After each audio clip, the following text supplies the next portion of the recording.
Hello everyone, a very good evening and welcome back to my YouTube channel, The Powerhouse Ideas. It's 10th of November 2022. I'm making this video approximately around 9:53 रात के 9:53 PM. So what is the basic objective of this video? The basic objective of this series is to give you an understanding how chart speaks, not how you read the charts, how chart speaks. Every chart which you see, every technical chart which you see speaks itself, and you need ears to listen to that. So the basic objective of this video is not to give you any kind of calls. The people who know me from a very long time know that I'm not into giving you calls. I always say that you need to focus on learning, you need to focus on knowledge. So I request all of you, you will get to know the name very soon about this company, you get to know the levels, but I request all of you to kindly see this video till the end so that you can understand that how a technical analysis can be done. There can be ways in which technical analysis can be done better, but I have been trading into this market for the last 5 years, profitable, making some good profit. I would not say highly profitable, but yes, I am comfortably profitable. And I also want all of you, without spoiling your, you can say, रात की नींद नहीं उड़ानी है, and रात की नींद ना उड़ाए बिना आपको प्रॉफिट में आना है. चलो अब चलते हैं कंपनी के चार्ट के ऊपर. इससे पहले मैंने इस सीरीज के अंदर 2 स्टॉक्स आपको और दिए थे. अगर आपने नहीं देखा है तो आपको बिल्कुल देखने चाहिए. एक कंपनी का नाम था न्यूलैंड लेबोरेटरीज. हमने उसको बिल्कुल बॉटम पे पकड़ा, एंड आज ही के दिन, मतलब आज की मूवमेंट में आपको सिर्फ बता रहा हूं, उसने 20% का अपर सर्किट भी लगाया. एक और कंपनी मैंने आपसे डिस्कस की थी ओनली ऑन टेक्निकल ग्राउंड्स, जिसका नाम था जुबलिंट इंग्रीविया. आफ्टर दैट, अब इसको 10 दिन भी नहीं हुए इस वीडियो को रिलीज किए हुए, उसके बाद कंपनी लगातार बड़ी बड़ी ग्रीन कैंडल्स बनाती हुई हमें दिख रही है. आज पूरी मार्केट गिरी, लेकिन वो चार्ट जुबलिंट इंग्रीविया का आज भी हमें पॉजिटिव दिखा. तो ऐसा क्या देखा चार्ट के अंदर जिससे हमें एक अच्छी मूवमेंट देखने को मिली. कुछ लोगों ने काफ़ी प्रॉफिट भी कमाया, एक दिन में 6% 8% भी कमाया लोगों ने, एंड मुझे बहुत सारे मैसेजेस भी आए. But the point is not this. The point is your knowledge. Now let's quickly move to the chart and see what is the chart, what we see on the technical parameters, and a brief of fundamentals. So this is a chart in front of you. I'll be analyzing this chart on 2 and 3 time frames and make you understand that how do you read the chart? How do you understand that what's happening on the chart and how to read it better? I'll not be talking about higher highs and higher low. I'll not be talking about any kind of trend lines. I'll be just talking about what you can see on the chart. You just mark the highs. I'm not marking the highs. You just see that the chart every time I'm trying to make you understand the concept of higher highs and higher low. Why it works, why it said that it's a positive pattern when the chart started creating higher highs and higher lows. I'm just marking the highs over here. Every time the stock has been creating a high which is lower than the previous high. Same way the stock has been creating lows which is lower than the previous lows, and this time frame is monthly. Mind you, it's monthly. यहां पर जाके क्या हुआ कि एक trend line थी chart के पास, जहां पे हम देख सकते हैं कि सेलर्स ने, बायर्स ने कोशिश की, फेल्ड, बायर्स ने कोशिश की, failed, again failed, failed, failed. लेकिन यहां पर जाकर क्या हुआ? Forget about you know higher highs and higher low. Just tell me, answer me whether the trend is changing और नॉट. ये हाई था, लेकिन ये हाई पिछले हाई से ऊपर था. मींस सिंस 2015 इस स्टॉक ने आज तक कभी भी एक हायर हाई नहीं बनाया. क्या ये पॉजिटिव है? Answer is yes, you are right, positive बिल्कुल है. उसके बाद दूसरा पॉजिटिव, आपको नहीं पता higher highs and higher low क्या होता है, लेकिन आपको दिख तो रहा है ना, चार्ट बोल रहा है ना कि मैंने एक ये लो लगाया था एंड मैं लगातार पिछले लोज नीचे की तरफ लगाता आया था. लेकिन मैंने यहां पर एक लो लगाया जो पिछले लो से ऊपर है. क्या मैंने ट्रेंड चेंज किया? आंसर इज यस, दूसरा ट्रेंड चेंज हमें दिखा है यहां पर. I don't know about higher highs and higher low, I don't know about the trend line breakout. मुझे कुछ नहीं पता, मुझे सिर्फ ट्रेंड चार्ट बोलता हुआ दिख रहा है इस समय. सेकेंड इंपॉर्टेंट थिंग, जैसे आप कहते हो, एक kind of a double bottom pattern हमें बनता हुआ दिख रहा है, एंड इस एरिया में पहले भी हमें एक अच्छी खासी रैली देखने को मिल गई है.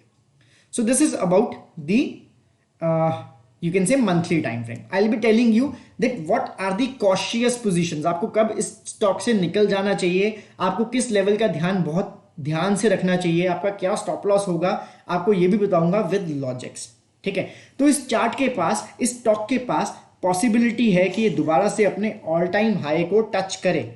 क्या ये 2 या 3 दिन में या 2 या 3 महीने में ऐसा कर सकता है? Answer is no, you need to be patient. जब ये अप मूव आई थी तो it took around 1 year to reach here, तो इसमें भी 6 से महीने से लेके 1 साल लग सकता है, मे बी ज्यादा। लेकिन अगर आपको 150% की रिटर्न 1 साल में भी मिल जाती है तो क्या आपके लिए बढ़िया नहीं है? एक एफडी आज की डेट में 5 से 7% से ज्यादा नहीं देती है annually, and still we people trust it a lot. अगर ये स्टॉक हमें 50% भी देता है, मैं कहता हूं 150% भी ना दे, 50% भी देता है, तो क्या ये बड़ी ऑप्शन नहीं है? ठीक है, आगे चलते हैं। हमने इस स्टॉक को एनालाइज किया weekly time frame, you can say monthly time frame पे। अब हमने जो यहां पे मंथली टाइम फ्रेम पे एक ट्रेंड लाइन ब्रेकआउट देखा था, सेम ट्रेंड लाइन ब्रेकआउट हमें यहां पे भी देखने को मिला। चार्ट डिफरेंट टाइम फ्रेम्स पे सिमिलर काइंड ऑफ पैटर्न बनाता है। जरूरी नहीं है कि एक ही स्टॉक के अंदर आपको 2 सिमिलर पैटर्न मिल जाए, लेकिन यहां देखने को मिल रहे हैं। उसके बाद वो यहां पे एक डबल बॉटम भी बना रहा है जो कुछ सिमिलर है, कौन से मंथली से, राइट।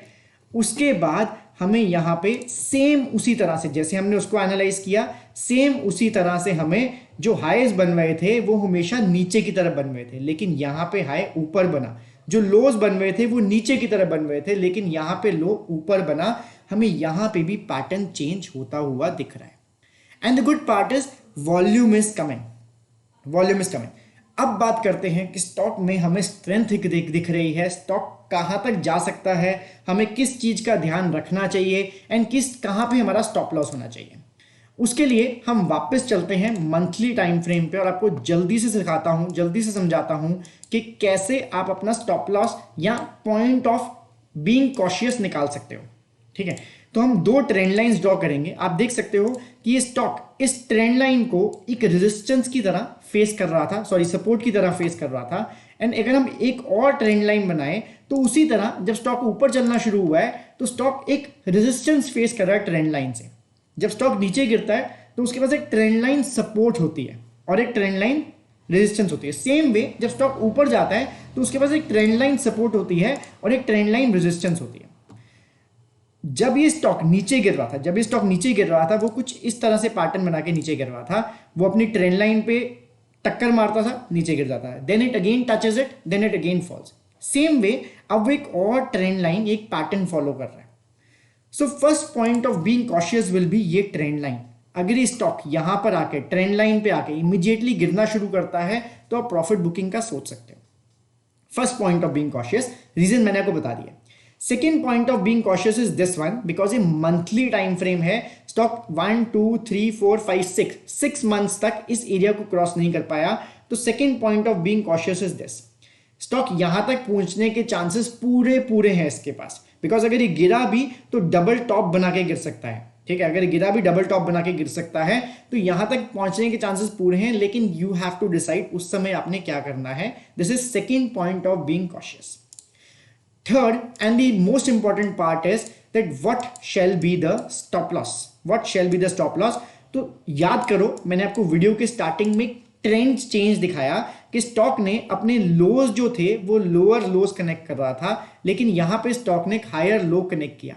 तो अगर आप समझदार हैं तो आपको समझ आ गया होगा कि स्टॉप लॉस हम इस लो के नीचे रखेंगे, बिकॉज अगर स्टॉक ने इस लो को ब्रेक कर दिया तो वो पिछले वाले ट्रेंड को फॉलो करना शुरू कर देगा, मींस लोअर लो बनाना शुरू कर देगा, and it will be also break down of the trend line. तो stop loss, immediate stop loss positional basis पे भी हम इसके नीचे रख सकते हैं for short term to medium term traders. ठीक है, जो लॉन्ग टर्म है वो इस बाउंस के नीचे रख सकता है। ठीक है, तो depending upon your risk management, depending upon your position size, you can keep the stop loss. Daily पे देख लेते हैं, फॉर्मेलिटी है, लेकिन चार्ट आपको समझ आ चुका है। आपको कमेंट्स में एक काम करना है, मुझे ये बताना है कि आपने स्टॉक से, इस एनालिसिस से क्या सीखा। ठीक है, आपको जरूर बताना है। एक और इंपॉर्टेंट चीज, आप देख सकते हो कि इस स्टॉक में डेली के ऊपर एक गैप है।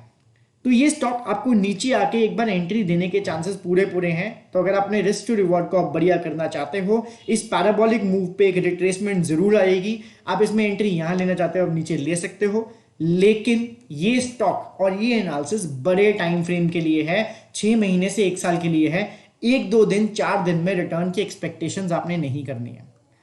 The best part about this analysis is that the risk to reward is too good, right? So this is a simple analysis only on the basis of price action, no indicator, no flana dhimkana chart patterns, right? It's only on the basis of price action. अगर आपको video अच्छी लगी हो तो मुझे comments में जरूर बताना। I'll be continuing this series जहां पे मैं आपके साथ कुछ बढ़िया fundamental stocks, I am not saying great, I am saying बढ़िया गुड फंडामेंटल स्टॉक्स लाऊंगा जो आपको बढ़िया रिस्क टू रिवॉर्ड पे मिल रहे होंगे, सो दैट आप स्टॉक मार्केट से पैसा कमा पाएं। एंड ये मत कहें कि स्टॉक मार्केट गैम्बल है। मेहनत करनी पड़ती है, और मेहनत सिर्फ स्टॉक मार्केट में ही नहीं, मेहनत हर एक बिजनेस में करनी पड़ती है।